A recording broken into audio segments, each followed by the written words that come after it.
Welcome back to my channel. I'm Traben. These are my tomes, and today we're going to look back at everything I read last week.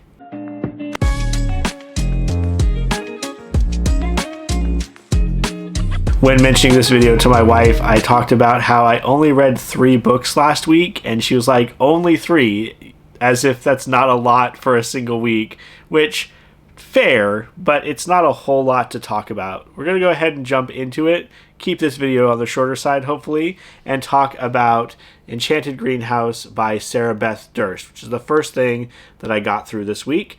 This is a sequel, prequel of sorts to The Spell Shop.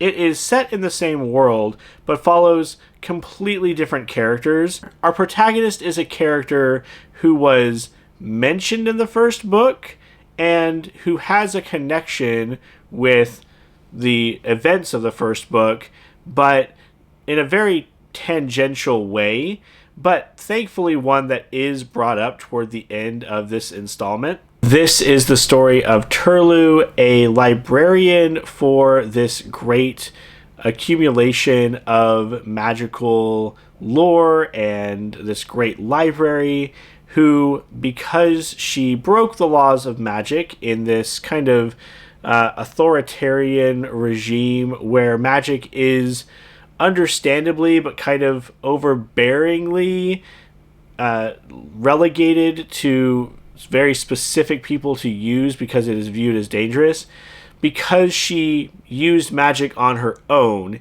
even though what she produced was fairly innocuous, mundane, and did not hurt anybody, she is sentenced to be a statue for, we don't know how long. There was no time frame given, presumably for the rest of forever.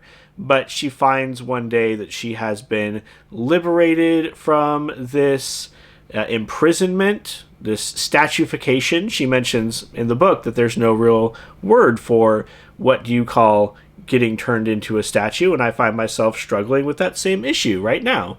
So after her destatuification, she is at this island with a greenhouse and a number of sentient plants that she helps awaken. It follows a similar trend with the first book. We have a character who's very much concerned with not breaking the laws of using magic, but finds themselves increasingly in situations where they not only have to enact and learn magic, but to do so for the betterment of others. And it is this moral dilemma of what is better to do, to kind of follow the rules as written, the letter of the law, or to do things that are for the betterment of fellow people, fellow humanity. And as she is adjusting to this life, of course, she finds a love interest in Yarrow, who is the only groundskeeper at this greenhouse. The main thrust of the book is trying to figure out why the greenhouses are failing. They will have these cataclysmic failures where the magic that is sealing them and producing, in some cases, like an artificial heat source like a sun, it will fail, and not only will that heat source go away, the room will rapidly freeze and then burn. And so they're trying to figure out what is going on. They have to find notes from the sorcerer who put the entire greenhouse together.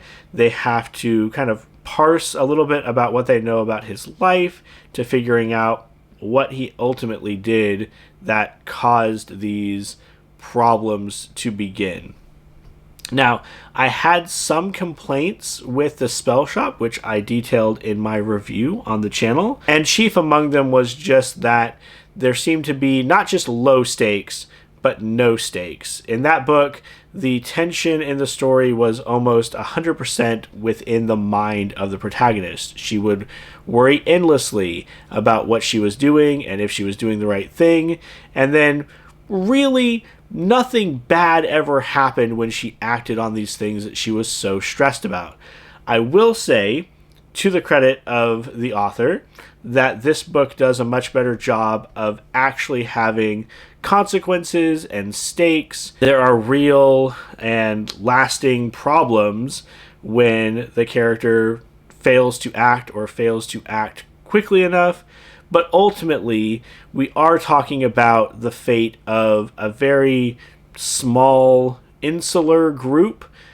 Even when some others join them at the end of the book, we're dealing with a very small community. We're not dealing with world-altering implications or the wider story of what is going on in the world as the kingdom is overthrown. Although we do hear that that is happening, there is this insurgent movement and this rebellion movement, but that's all talked about as like, oh, it's happening far away, and like, don't worry too much about it, just focus in on these characters in this story.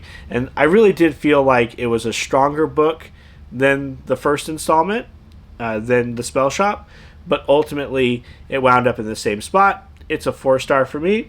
Still very good if you are looking for a cozy fantasy story with a romance element. Unlike the Witch's Guide to Magical Innkeeping, I never felt like this one got tonally inconsistent with the romance, and I appreciated that in the story.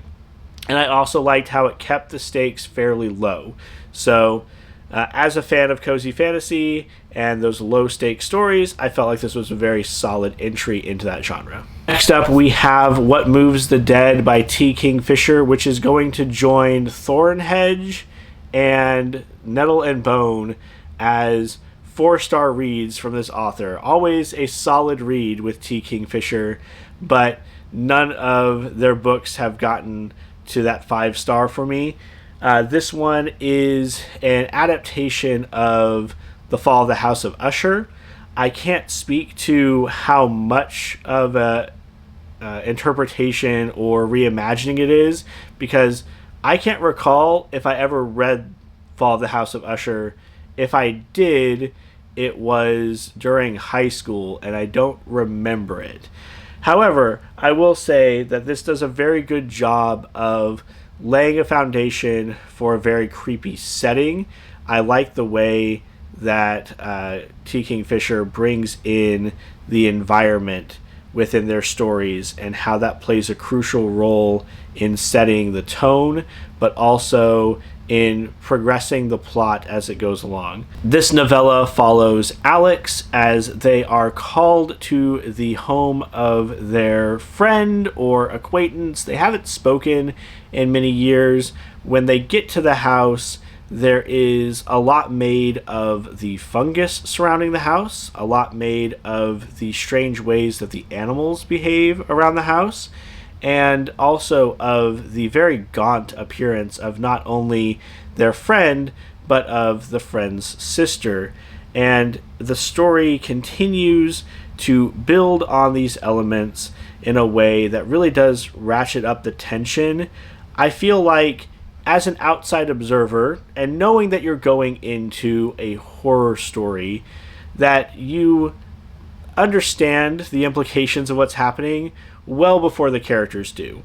But because this is a novella under 200 pages, it's not as annoying and taxing that you have kind of already figured out what is going on a good deal ahead of the characters, and it is morbidly fun to just watch the characters kind of bumble around and try to justify things for themselves and try to talk themselves out of, did I really see what I thought I saw? Is this really what's happening? Maybe I remember this a little bit wrong. Maybe I should remember it this way.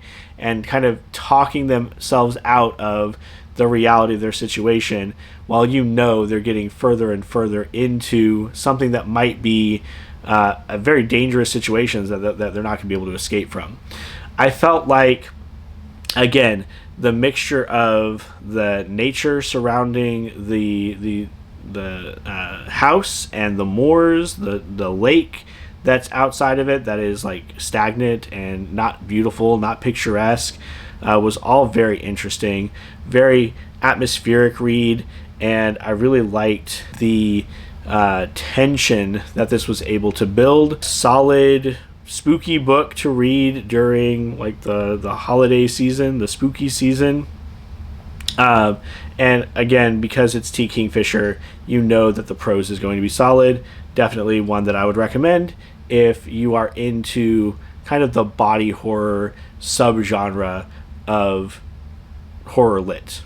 And finally, completing my trifecta of things I tend to read a lot, I had The Girl Who Moves Shit With Her Mind.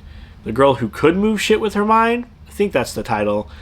Anyway, this one was a maybe Dresden-esque urban fantasy type story. Leans more heavily into sci-fi as its explanation for power sets, but still is dealing with telekinesis, and so it's effectively magic. The main character I could see as being very abrasive, particularly I think if I was actually sitting down and reading the book, I don't think I would have had the same experience with it I did listening to the audiobook. So my first bit of critique would be listen to the audiobook. The character who is reading for our protagonist does a very good job of emoting in a way that makes it feel more endearing than it does like abrasive, which I think it would come across in the prose. I do feel like the middle of this book dragged a little bit. It is very much in the vein of like Dresden, or I believe I brought up Witch Hunter Robin in some other context of there is a mystery, there is she's part of this secret organization and they get compromised and they're having to go around clearing her name because whoever is committing these crimes is also someone who is telekinetic, and she thought that she was the only one who could do that. And so there's this mystery element to it where they have to go on an investigation. They have, I think, 22 hours or 24 hours to figure it out.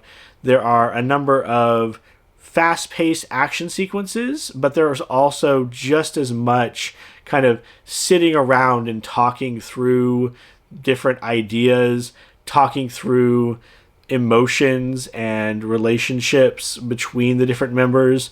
I didn't feel like the ancillary characters were fleshed out enough for my taste, even as they're having these moments of like coming to an understanding or moving past the conflicts they had prior to the events of the book.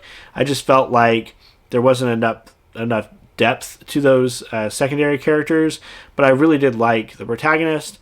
I also felt like the point of view chapters from the antagonist's point of view were unnecessary.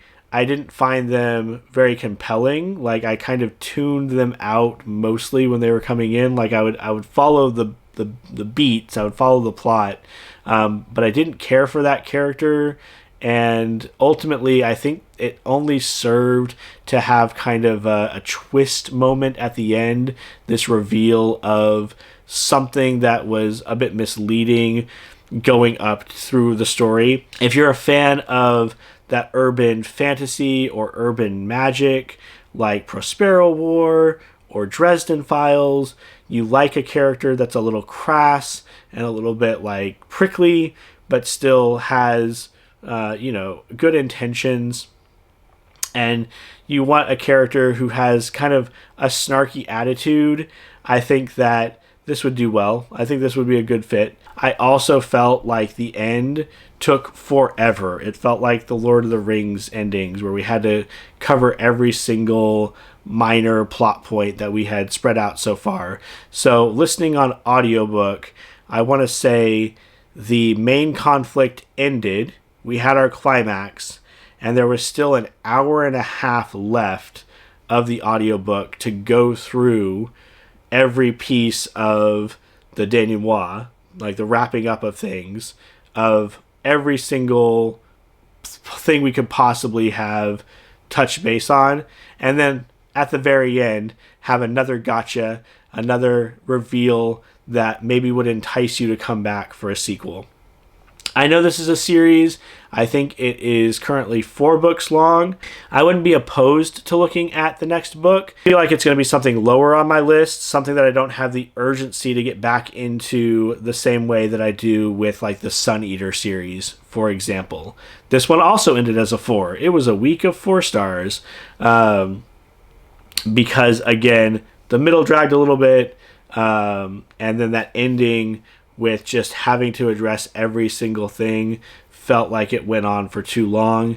But I liked the character. I liked the world. I'm interested to see where they would go next, because ultimately I think where we wound up at the end of that book is mostly the same as where we started off.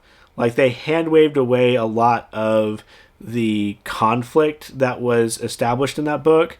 So I'm interested to see if they're able to pick that back up and make the events of the first book meaningful and play a larger role in the sequel books, or if they're just going to have some other dire event happen and not really tie it back into what was happening here. And I think that would really make or break at that point if I was going to continue the series. But a good one overall. If you like Dresden Files, Prospero War, if you liked Witch Hunter Robin, and you're not opposed to a snarky lead, I think this book would be a good pick. And that's going to do it for this week. Coming up next week, I know I've got a couple of volumes of Alice in Borderland. I've got Girl on the Creek. I want to read through Murder Your Employer. And then I'm just going to start grabbing stuff off this cart because it has gotten insane. And I really need to start whittling down on the things that are over there. So that is it for plans for next week. As always, please like if you like the video, subscribe if you want to see more.